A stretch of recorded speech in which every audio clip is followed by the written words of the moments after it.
Joan Watson, one of my favorites.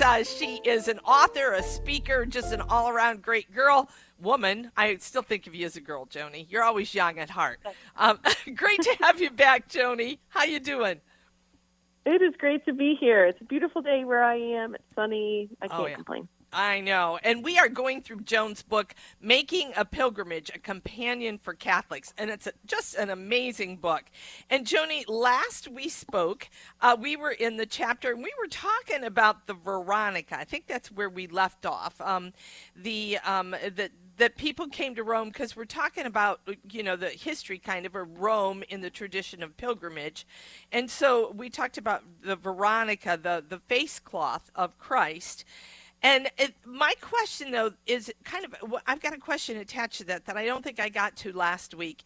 And that was, how is the Shroud of Turin, is that connected in any way to the face cloth of Veronica, or called the Veronica? Or can you give me any insight? Yes, it is. So, okay. And this is kind of getting into that thing where I don't want to dash anybody's faith in any way, because our faith isn't dependent on relics, right? We want to remember that. But, we have this one idea that the Veronica is when Veronica wiped Jesus' face, right? And he left her an imprint on the cloth. And that could have happened. That absolutely could have happened. We celebrate that in the Stations of the Cross. But what is known as the Veronica, the Holy Face, was actually probably, the true icon, the Holy Face. They also call it the Volto Santo, the Holy Face. That was probably a burial cloth. So when you look at the Jewish burial customs, there were several cloths that were involved in properly burying someone. So we think of the Shroud of Turin, absolutely, probably the most famous of these burial cloths. Many now believe, it is the burial cloth that held Christ and that was imprinted at the resurrection. What I believe is the Veronica is actually now not in St. Peter's. It's actually in the village called Manoppello, and it has the face of the risen Christ, also probably imprinted at the resurrection, and it fits perfectly with the Shroud of Turin. If you were to take the two images, they fit perfectly with each other, and it's because they both were present at on the body of Christ when he was resurrected. So there's a lot we could talk about with Manoppello, with the Shroud of Turin, with the Veil of Veronica, and Veronica, the true icon. But that's what was customarily at St. Peter's, where people would make pilgrimages.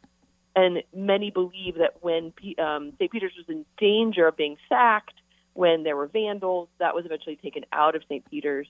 Probably not till the 17th century. We don't know where it goes, and it ends up in Manoppello. So that's a whole rabbit hole to go down, but they are very connected because they're both burial cloths. There are many burial cloths. So where is Manoppello, since you're talking about it? Where's it located? So it's 2 hours outside of Rome. It's actually quite near Lanciano, which people may know from the Eucharistic miracle. Yes. So 2 hours east of Rome, a little hilltop town. Benedict XVI visited it in 2006 to visit the face cloth. And afterwards, he said, he had looked upon the face of Christ. And so it's becoming more popular because of the work of a man named Paul Bade, who has died in the last year. He was a German journalist, and he became very interested in this mysterious face cloth, miraculous face cloth. Okay. Wow, thanks. Well, the other thing that comes up in this chapter, Joni, is the whole idea of Jubilee years. And that Dante actually participated in a Jubilee year. Can you kind of explain how do those get connected to Rome? I'm sure it's through the papacy, but can you give us some more insight into that? Yeah, so the Jubilee year is a whole big topic. We talked about it a little bit last year or 2 years ago. I don't know, a long time ago, Pat, when we were talking about my book on the Holy Door. Yes. But Jubilee years were traditionally the great times of pilgrimage. Now we kind of go on pilgrimage all the time, right? There's always somebody on pilgrimage in Rome. Right. But back in the day, it was very difficult. It was much more difficult than it is today. And Jubilee years were really the time where if you were, a peasant farmer in France, you might make your walking pilgrimage to Rome for this Jubilee year because there were so many graces and really special events and moments and graces and indulgences attached to visiting the tombs of the apostles and the Veronica, the first ever Holy Year in 1300. Boniface VIII introduces pilgrims to the Veronica. They're making this pilgrimage to the Veil. And so Jubilee years become this great time of pilgrimage. Originally, they were going to be every 100 years, and they were, mimicking. We could get into the whole Old Testament Jubilee, but they're basically great times of grace. Now they happen every 25 years, or whenever the Pope decides to hold an extraordinary Jubilee. So we just finished up one in 2025, an ordinary, but we anticipate, everyone knows, we're going to have another one in 2033 to celebrate that 2,000 years of Christ's Paschal mystery and passion, death, and resurrection. So, Joni, one of the things that, because Pope Boniface called it for a Jubilee every 100 years, but you say in the book that the Romans wanted it more. Now, that sounds a little weird to me because it didn't say the early Christian community wants it more. You say the Romans soon clamored that it should be shortened to 50. Why? So, this episode's going to be like dashing people's faith. I hope not. No. Well, it's a really great time for commerce in Rome. Yeah. Jubilees are really important even today for the Roman economy because you have people filling hotels, you have pilgrims filling hostels, buying souvenirs, coming to the city. So honestly, one of the reasons the Romans wanted the Jubilee more often was they wanted people to come to Rome more often. Sure. But another reason is they wanted the Pope to come home. So, we're living at a time where the Avignon papacy, the popes begin living in France. And for that second Jubilee, they said, if we have a Jubilee more often, maybe the Pope will come back and be in Rome. Sadly, Pope did not come back. He held the Jubilee year, called it, but did himself not come back to be a pilgrim in Rome.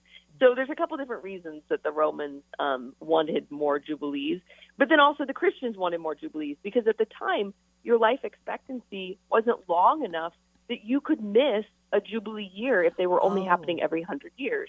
And so the thought was we want to shorten these so that everybody has an opportunity to experience at least one Jubilee in their life. I love it. So can you kind of tell us a little bit about Peter of Prague? Oh, yes. So I tell the story of Peter of Prague in the book because Peter is a great example of someone who goes on pilgrimage seeking faith. He's a priest that doubts in the real presence in the Eucharist, and his answer is not to continue to doubt, but to seek faith and to go on pilgrimage. So he goes on pilgrimage to his patron, Peter. He goes on pilgrimage to Rome and prays at Peter's tomb to increase his own faith in the Eucharist. Seemingly, that prayer isn't answered, and he heads home to Prague, but on his way home, he celebrates Mass in a little Italian town named Bolseno, where the Eucharist begins to bleed. Long story short, that Eucharistic miracle, he takes it to the Pope in his home in Orvieto at the time, just one of his summer homes, and he takes it to Orvieto, and that Eucharistic miracle, you can still see the corporal where it bled. That Eucharistic miracle leads to the Feast of Corpus Christi. But we all have this pilgrimage to thank for that. Oh my, there is so much here. And sorry, Joni, I kind of put you on the spot to run through that pretty fast. I lost track of time. So thanks for being with us, Joni. Have a great weekend ahead, okay? Thanks so much. God bless everyone.